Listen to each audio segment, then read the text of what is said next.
Turn data collected with Folderit eForms into ready-to-use contracts, reports, certificates, letters, or other documents.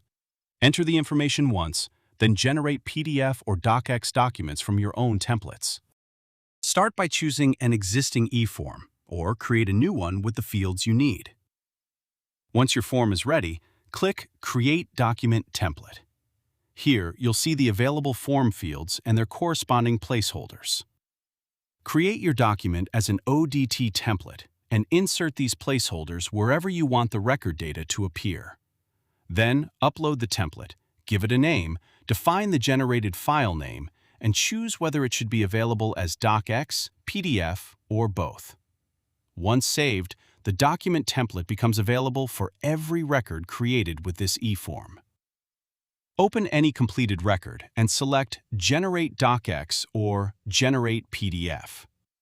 Folderit automatically creates the document and replaces the placeholders with the data from that specific record.